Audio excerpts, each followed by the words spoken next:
حضرت ذوالنون مصری رحمۃ اللہ تعالیٰ علیہ بہت بڑے ولی کامل تھے. آپ حج کی تیاری کر لی، آپ نے اعلان ہو گیا، بات پھیل گئی کہ ذوالنون مصری بھی جا رہے ہیں حج پر.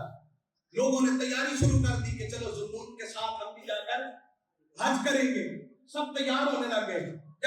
جب چلنے کا وقت آیا، قریب تھا کہ نکلنے، تو جناب ذوالنون مصری علیہ الرحمہ نے معذرت کر لی اور میں نہیں جاؤں گا، میں حج پہ نہیں جا رہا. لوگوں نے باتیں کرنا شروع کر دی کہ پیسوں کے کچھ خرید لیا ہوگا، کوئی جائیداد بنا لی ہوگی، کوئی کاروبار کر لیا ہوگا. کوئی بھی جس طرح سے کسی کے منہ میں آیا لوگ بولتے. کسی نے کہا اللہ نے بلایا ہی نہیں، حج تو توفیق سے ہوتی ہے، تو ذوالنون کی منظوری نہیں ہوئی اس لیے نہیں جا سکا. سارے چلے گئے اور میں جب حج پہ پہنچے، حج ہو گیا، وہاں پر انہی کے قافلے میں ایک شخص ایسا تھا جس کو اللہ نے مستجاب و دعوات بنا رکھا تھا، جو ولی کامل تھا. اس کی آنکھ لگی، اس نے خواب میں دیکھا کہ فرشتے حج والوں کا حساب لکھ رہے ہیں. انہوں نے پوچھا کہ اس دفعہ حج کس کا قبول ہوا ہے؟ اس دفعہ حج کس کا قبول ہوا ہے؟ فرشتوں نے کہا اس دفعہ حج سب کا قبول ہو گیا، سب کا حج قبول ہو گیا. کہتے میں نے کہا سب کا حج قبول ہو گیا، یہ کیسے ہوا؟ کہا اس دفعہ اللہ نے، پوچھا کیوں، کیسے قبول ہوا؟ کہا اللہ نے ذوالنون کی وجہ سے سب کا حج قبول کر لیا، ذوالنون مصری کی وجہ سے سب کا حج قبول کر لیا. وہ کہتے میں اٹھا اور میں نے سوچا کہ شاید کہیں چھپ چھپا کے آ گئے ہوں گے. میں نے تحقیق کی تو پتا چلا کہ ذوالنون حج پہ نہیں آئے، واپس آ گئے. میں سیدھا ان کے آستانے پہ گیا، میں نے جا کر کہا جناب ذوالنون مصری سے، میں نے کہا آپ حج پر نہیں گئے تھے، پر مبارک ہو اللہ نے آپ کی وجہ سے سب کا حج قبول کر دیا، سب کا حج قبول کیا. لیکن میں نے پوچھا کہ آپ نے ایسا کیا عمل کیا کہ اللہ نے باقیوں کا بھی حج آپ کی وجہ سے قبول کر لیا؟ فرمایا میں نے اور تو کوئی عمل نہیں کیا. ہوا کیا؟ فرمایا میں گھر سے نکلا، میں نے دیکھا سامنے ایک مردہ جانور پڑا تھا. ایک عورت آئی ہے، اس نے اس مردہ جانور کا گوشت اتارا ہے، گوشت اتار کے وہ چل پڑی. میں بھی اس کے پیچھے چل پڑا کہ یہ مردہ گوشت لے کر کہاں جاتی ہے. کہا میں اس کے گھر، وہ گھر میں داخل ہوئی، میں بھی داخل ہو گیا. میں نے دیکھا کہ وہ پکانے کی تیاری میں تھی، وہ مردہ گوشت پکا کر کھلانا چاہتی تھی. میں نے اس سے پوچھا اے بی بی تو مردہ گوشت اپنے بچوں کو کھلا رہی ہے، یہ تو حرام ہے. اس نے کہا کیا کروں، پچھلے 10 دن سے گھر میں فاقے ہیں، کچھ ہے نہیں، اب قریب تھا کہ مر جائیں گے تو بہتر یہی سمجھا کہ یہ مردہ گوشت ہی بچوں کو کھلا کر زندگی بچا لوں. فرمایا میں نے اس سے گوشت لے لیا اور حج کا سارا زادے راہ اس کو دے دیا کہ تو میں حج پہ نہیں جاتا، تو بچوں کو حلال کھلا دے. میں حج پہ نہیں جاتا، تو بچوں کو حلال کھلا دے. تو فرمایا تمہیں مبارک ہو ذوالنون، تیرے اس عمل کی وجہ سے اللہ نے سب حاجیوں کا حج قبول فرما دیا، اللہ نے قبول کر لیا ہے. تو احباب ذی مقام، آج کی نشست میں شرکت کرنے والوں، دعوت فکر یہ ہے، پیغام یہ ہے، سب کچھ ٹھیک ہے، ہم انسانیت سے گر گئے، ہم انسانیت کے معیار سے گر گئے. ہماری ذلت کی وجہ نہ کوئی چیز نہیں ہے، نہ ہمارے حکمران، نہ ہمارے عوامل، کچھ بھی نہیں. ہمارے اعمال اور ہمارے کردار ہماری ذلت کی وجہ ہے، ہماری رسوائی کی وجہ ہے. ہم نے ہر چیز کی طرف منہ کیا، اللہ رسول سے منہ پھیر دیا. ہم نے سب پہ یقین کیا، نہیں کیا تو اللہ رسول پہ یقین نہیں کیا.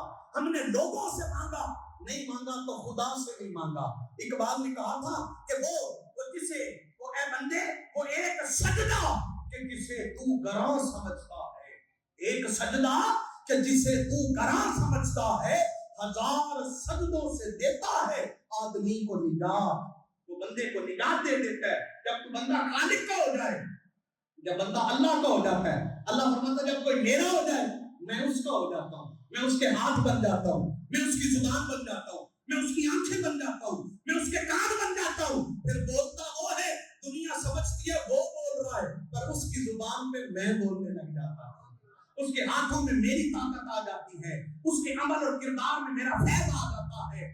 آؤ آج کی نشست میں شرکت کرنے والوں، دعوت فکر یہ ہے، پیغام یہ ہے، اپنے آپ کو دین سے جوڑیں، اپنی زندگیوں میں دین کو نافذ کریں اور زندگیوں میں دین نافذ کرنے کا خوبصورت طریقہ قرآن سیکھیں، اولاد کو سکھائیں. اور میں نے عرض کیا ہر عبادت کی ابتدا بندے کے گھر سے ہے. کہاں سے ہے؟ بولے بولے کہاں سے؟ گھر سے. اپنے اندر کے انسان کو بدلو، اندر کے انسان کو. باہر کا انسان خود بدل جائے گا. جب اندر نور ہوتا ہے تو چہرے پہ روشنی آ ہی جاتی ہے. چہرے پہ روشنی. آپ مثال کے طور پہ یہ ساری لائٹیں بند کر دیں، یہ کمرہ ہے، اندر ہے. باہر آپ کتنی روشنی کر دیں، اندر آپ کو اندھیرا ہی رہے گا. ایسے ہی ہے نا؟ بولیں اندھیرا رہے گا. اور اگر آپ اندر روشنی کر دیں، باہر آپ کو اندھیرا بھی ہو تو کچھ نہ کچھ نظر ضرور آ جائے، کچھ نہ کچھ نظر ہے ضرور آ جائے گا. تو من کی دنیا کو بدلو، اپنے اندر کے کردار کو بدلو. یہ یہی رہ جانا ہے سارا کچھ، یہ سب کچھ یہی رہ جانا ہے. یہ وقار، یہ عزتیں، یہ دولتیں، یہ شہرتیں، یہ معیار، یہ کوئی بھی آج تک نہ کوئی لے کے گیا تھا نہ اب لے کے جائے گا، کبھی بھی نہیں لے کے جائے گا. پر یاد رکھنا سب کچھ فنا ہو جائے گا، ایک ہی چیز باقی رہے گی، وہ رب کا نام رہے گا، وہ اللہ کا نام رہے گا. اور اللہ کا وعدہ ہے جو میرا ہو جائے گا میں اس کو زندہ اور جاوید کر دوں گا، اسے کبھی مٹنے نہیں دوں گا. جب تک میرا نام زندہ رہے گا اس کا بھی زندہ رہے گا. جو میرا ہو کے رہے گا میں پھر اس کا ہو کے رہوں گا. جب تک تو ہے تو مجھے یاد کر، جب تک میں ہوں میں تجھے یاد کروں گا. فاذکرونی اذکرکم، تو مجھے یاد کیا کرو میں تمہیں یاد کیا کروں گا. اب میں نے کئی دفعہ یہ بات عرض کی کہ یاد کرنا کیا ہے. فرمایا پہلا عمل یہ ہے کہ تیری زبان محفوظ رہے، تیرے ہاتھ محفوظ رہے، تیری نگاہ محفوظ رہے، تیری سوچ محفوظ رہے، تیرا کردار محفوظ رہے، تیرا عمل محفوظ رہے. جب یہ سب کچھ حسن آ جائے نماز کے لیے وہ خود بلا لے گا. یہ یاد رکھنا، یہ بہت بڑی بات میں نے کر دی، شاید آپ کو سمجھ آئے. جس دن دل کی میل اتر گئی، نگاہوں میں حیا آ گئی، سوچوں میں صفائی آ گئی، جس دن آنکھوں میں خیر آ گئی، زبان میں خیر آ گئی، تمہیں کوشش نہیں کرنی پڑے گی تہجد کے لیے اٹھنے کے لیے، تمہیں دینا نہیں پڑے گا، تمہیں اہتمام نہیں کرنا پڑے گا، وہ خود اٹھائے گا. حی علی الصلاۃ، آ میری طرف نماز پڑھنے. حی علی الفلاح، آ فلاح کی طرف. وہ تب بلائے گا جب دل کی دنیا بدلو گے.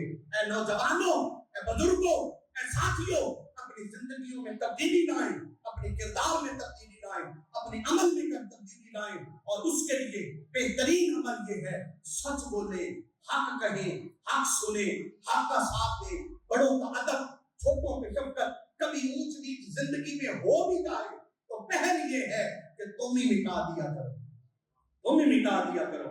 حضور نے فرمایا طاقتور وہ نہیں جو طاقت ہوتے ہوئے جو بدلہ لے لے، نہیں، فرمایا طاقتور وہ ہے جس کے پاس طاقت بھی ہو پھر بھی اس کو معاف کر دے، پھر بھی اس کو معاف کرے، درگزر کرے، رشتوں میں محبت پیدا کریں، اخلاص کی فضا بنائیں، محبتوں کو فروغ دے، بڑوں کا ادب کریں، چھوٹوں کو شفقت کریں، اپنی جبینوں کو سجدوں کی لذت دے، اپنی زبان کو سچائی کی دعوت دے، اپنے گھر میں مصطفی ماحول پیدا کریں، درود و سلام کی کثرت کریں، قرآن مجید کی تلاوت کی کثرت کریں، پنجگانہ نماز ادا کریں.